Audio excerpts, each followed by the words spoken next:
kitab Subul Iman ya. Kita baca dulu syairnya. Bismillahirrahmanirrahim. Wasbir tazahad wastiyan nabi ghairatin a'rib anil marqatijun tatakaromu. Nah di sini ada 5 cabang iman, melanjutkan cabang iman yang sebelumnya. Kita sudah membahas dari mulai cabang iman yang 70 yaitu tentang sabar. Kemudian cabang iman yang ke-71 adalah tentang zuhud. Sekarang kita akan masuk wasubatus saniyatu wasabuna, cabang iman yang ke-72.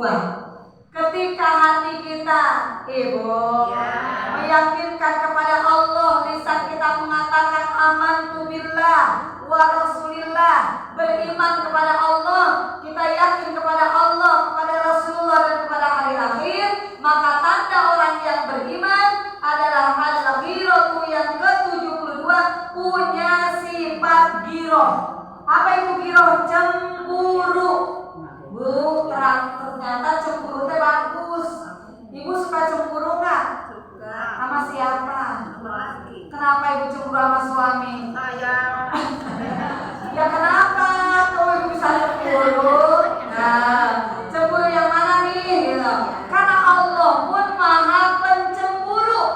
Jadi sifat cemburu itu adalah sifat orang-orang yang beriman. Giro di sini adalah dia merasa benci.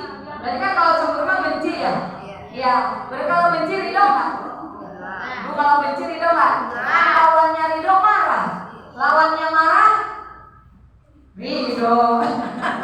Lawannya ridho marah. Lawannya marah ridho. Ya berarti kalau marah, kalau benci kagak ridho, kagak suka gitu. Nah orang yang punya sifat pencemburu itu adalah orang yang dikategorikan sebagai orang yang beriman di sisi Allah. Maksudnya gimana? Cemburu dari sesuatu yang tidak diridhoi oleh Allah. Kepada siapa? Kepada seseorang, terutama kepada dirinya sendiri, kepada keluarganya, kepada orang-orang yang beriman. Jadi ketika melihat orang lain atau dirinya berbuat maksiat, berbuat apalagi dosa, ibu dia ngerasa kesel, marah. Kenapa sih? Gitu. Oh, ketika melihat orang lain berbuat salah, berbuat maksiat, ada rasa cemburu, ada rasa kesel, ada rasa marah. Tapi bukan marah doang, bukan merasa kesel doang, berusaha untuk meluruskannya. Tawasau bil haq, tawasau bis sabr, berusaha untuk saling menasehati dalam kebenaran dan saling menasehati dalam kesabaran. Intinya begini, gak punya sifat masa bodoh. Jadi peduli, ya. Ketika ada orang yang berbuat salah, tuh ada kepedulian, pengen selalu menasehatin, ngingetin.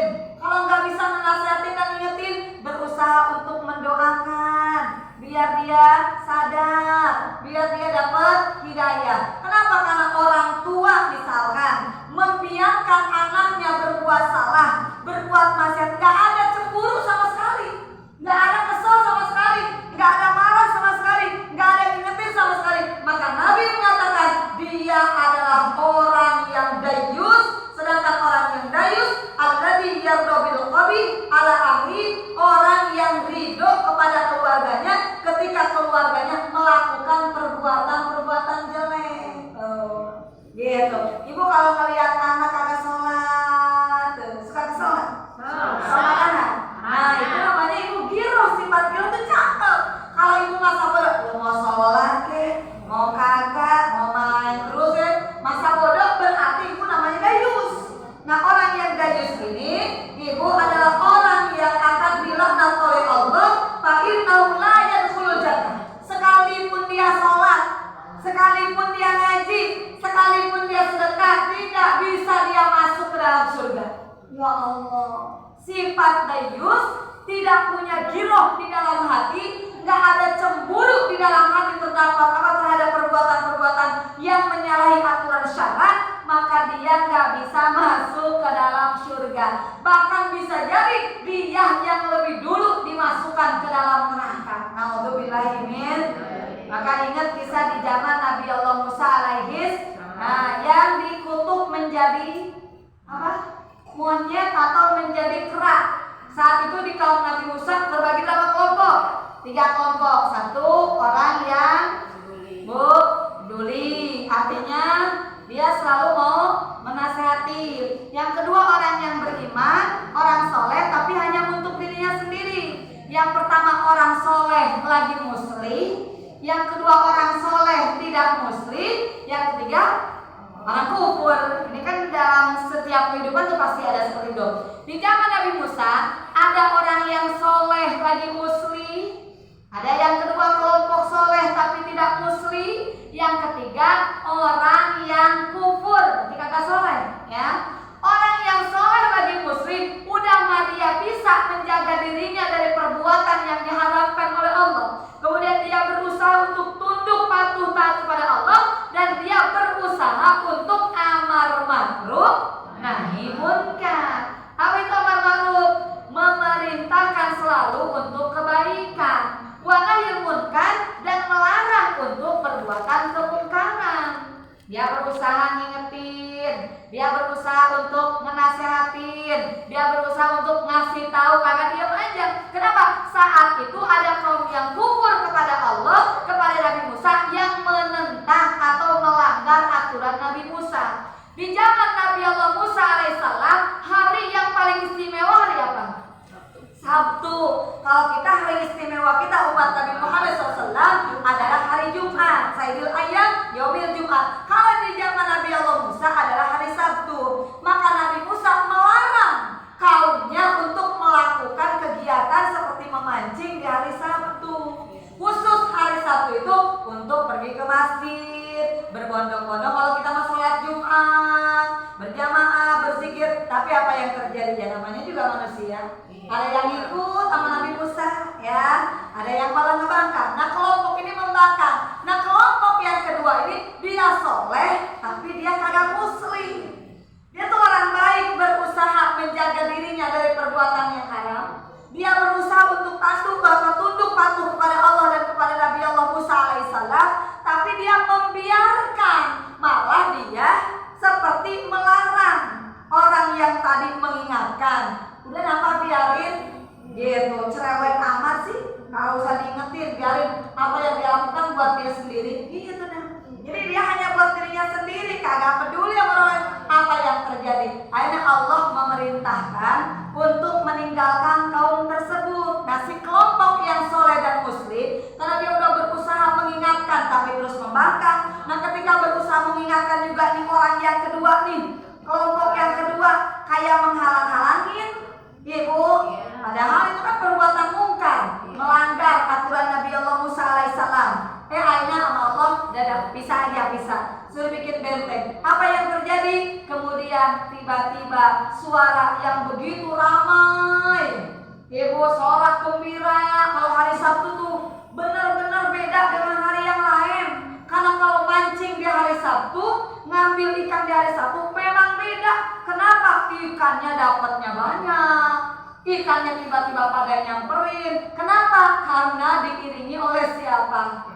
Iblis atau setan yang menjadi tipu daya sehingga manusia terlena dengan dunia. Apa yang terjadi? Tiba-tiba suaranya sunyi, tidak ada sorak teriak, tidak ada teriak-teriak kayak orang kegirangan.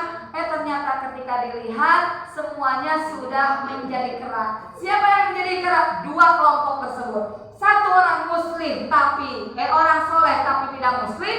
Yang kedua orang kufur. Ini pelajaran buat kita. Jadi jangan sampai kita jadi orang soleh tapi kagak muslim.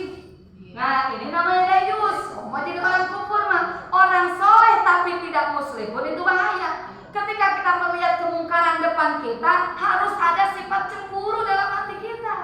Marah, cemburu itu, nggak suka, nggak ridho, dan berusaha untuk membenahi semuanya. Gitu. Ngingetin gimana wes sekemampuan kita. Ya, kalau engkau melihat kemungkaran kata Nabi Palyugoi, robahkanlah dirimu. Dengan apa? Biyadihi. Kalau kau mampu dengan yadi, dengan kekuasaanmu, pakai kekuasaanmu. Kan gitu. Yadi itu tangan tuh kekuasaan. Kan kalau kita punya kekuasaan kan lebih berwibawa. Mana kekuasaannya seperti seorang pejabat. Tuh kalau pejabat kan punya kuasa. Ibu kalau ngelihat polisi takut nggak di jalan? Yang bawa motor takut nggak? Kenapa polisi takut sama polisi? Karena dia pakai apa? Pakai seragam. Iya. Kalau ada orang juga di jalan kagak pakai seragam, nah takut bukan polisi. Tapi kalau ada polisi berseragam rapi, ibu bawa motor kagak pakai helm, takut ya? Nah, kenapa? Karena ada wibawa, ada kuasa sebagai polisi. Nah dia bisa nih dipergunakan kekuasaannya untuk menegakkan amar ma'ruf nahi munkar. Seorang pejabat nih, kalau kau tidak punya kekuasaan, gimana dong? Saya pejabat bukan, orang kaya bukan, orang hebat juga bukan, seorang biasa. Saya tuh pengen banget tuh ngasih tahu tuh, tapi nggak bisa. Oh, tapi lisan nih, sok upayakan pakai lisan. Gimana? Lapor. Bisa ngelapor ya. Misalkan di tetangga kita ada ini nih, misalkan perbuatan maksiat, judi apalagi dan lain sebagainya, misalkan. Kita nggak bisa ngomong sendiri. Bu, kalau kita ngomong sendiri, kita yang ini itu takut. Bu, takut dibawain golok lah, takut dicaci maki. Lapor kemana? Ke aparat. Tapi kalau yang datang aparat mah, loh ya. Kali kalau nggak bisa pakai biadib, tapi lisani dengan kita misalkan melaporkan atau dengan ucapan yang baik, gitu. Sungguh kita tidak ridho dengan perbuatan maksiat, tapi hati kita tidak benci kepada orangnya. Jadi yang dibenci apanya? Kelakuannya bukan orangnya. Orangnya mah jangan dibenci. Justru orangnya mah perlu disayang. Gitu. Ibu ngelihat anak nih, dia nggak mau sholat, nggak mau ngaji, kesel nggak? Tapi ibu tetap sayang nggak sama anak? Nah gitu.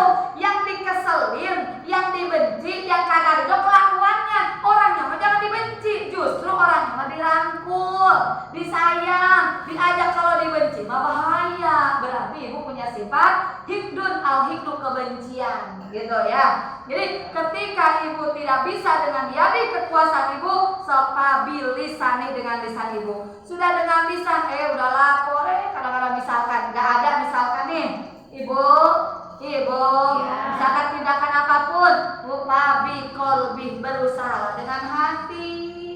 Kita udah ngomong sama anak, udah berusaha mengarahkan, tapi belum bisa juga. Ya Allah, kudu gimana lagi? Dengan hati. Pabi kolbi, dengan hati, minta sama Allah, berdoa sama Allah, karena Allah ya muqallibal qulub, zat yang membulak balik hati. Allah yang ngasih hidayah, Allah yang ngasih taufik, minta sama Allah. Insya Allah dengan keikhlasan doa yang ibu panjatkan sama Allah, membawa keberkahan, terubahlah sifat anak kita menjadi anak yang baik. Amin ya Allah ya Rabbal. Dan hukumnya giroh adalah wajib. Jadi kalau orang beriman tapi tidak punya sifat giroh, tidak punya sifat cemburu, itu namanya bukan orang yang beriman. Kalau cemburu sama suami gara-gara apa ya Bu ya? Nah, ibu itu juga, ibu insya Allah termasuk orang yang beriman ya. Ibu kemudian, ibu di sini dikatakan wa inna samawati sabi wal ardi nasabi wal jibal tar'anu zina wad dayus. Ibu, sesungguhnya langit yang tujuh lapis langit, kemudian 7 lapis bumi, gunung itu semua melaknat kepada azani orang yang berbuat zina, wad dayus, dan orang yang dayus. Apa tadi dayus? Orang yang membiarkan nampak kemungkaran di hadapannya, dia tidak berusaha untuk membenahi atau mengingatkannya. Itu namanya dayus. Hada ida alima, bahasa kata itu kalau dia tahu. Nah kalau kagak tahu, ya namanya juga kagak tahu ya.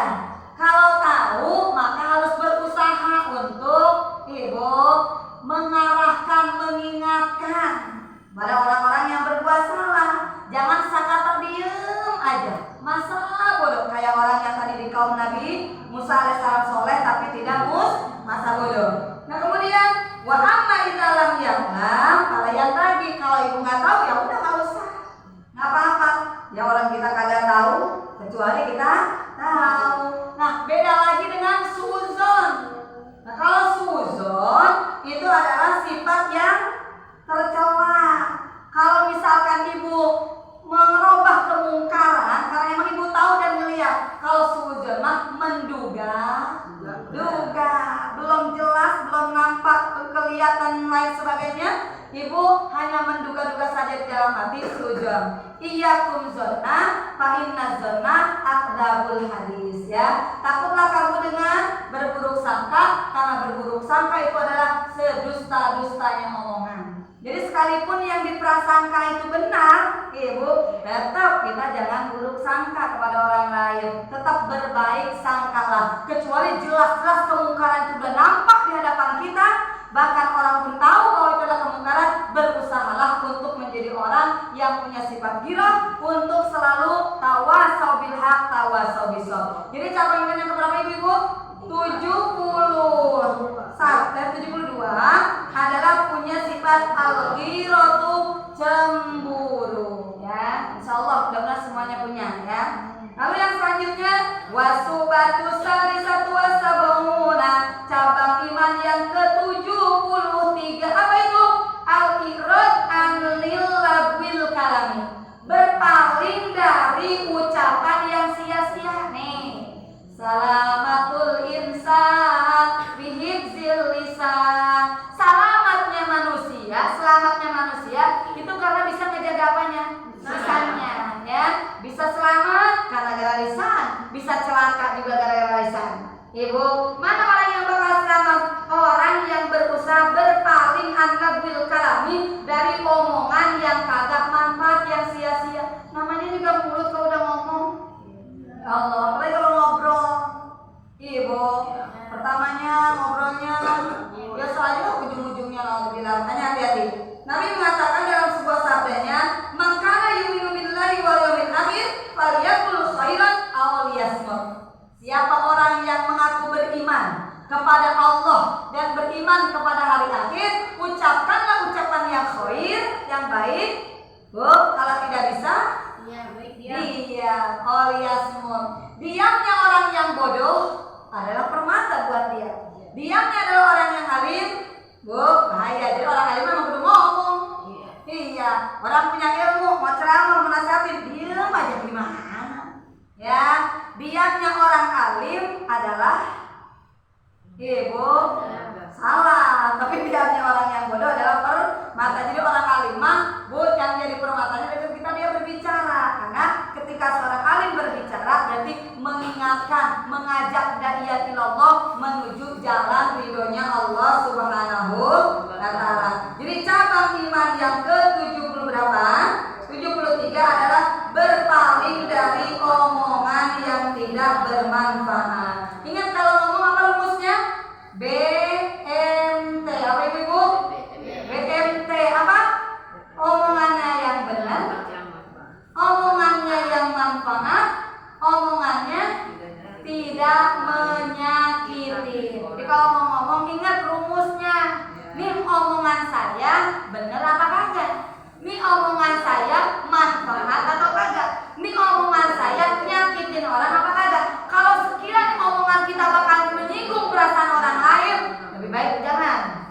Ya bu, kalau sekiranya omongan kita sia-sia, lebih baik jangan. Kalau sekiranya omongan kita salah, lebih baik jangan. Jadi kalau mau ngomong dipikir-pikir dulu, karena banyak ngomong adalah salah satu penyebab kotornya hati. Iya, penyakit hati gara-gara mulut yang ngomong, kecuali mulut yang dipergunakan buat zikir, buat baca Quran. Kan kita kagak zikir terus bu, kagak baca Quran dulu. Berarti pakai kalimat thayyibah, omongan-omongan yang baik. Ini kalau suruh sama orang yang sedang dapat musibah gitu, selalu memberikan nasihat yang baik. Ibu, itu namanya kalamut thayyibah, omongan yang baik itu akan menjadi sedekah.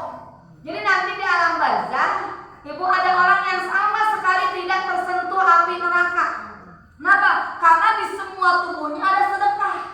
Kita kan kadang-kadang memahami sedekah cuma hanya pakai uang saja. Padahal semua tubuhnya ada sedekah. Di matanya ada sedekah, di telinganya ada sedekah, di mulutnya ada sedekah, di tangannya ada sedekah, di kakinya ada sedekah. Sehingga semua tubuhnya dikelilingi oleh sedekah, tidak sedikit pun dia terkena panasnya api neraka Allah. Masya Allah, pengen begitu? Mana sedekah? Tuh, kaki dilangkain ke pengajian jadi sedekah. Jadi penyelamat nih. Ya, gara-gara ngelangkah ke pengajian. Tangan dipergunakan untuk menolong orang lain, membantu orang lain, mengeluarkan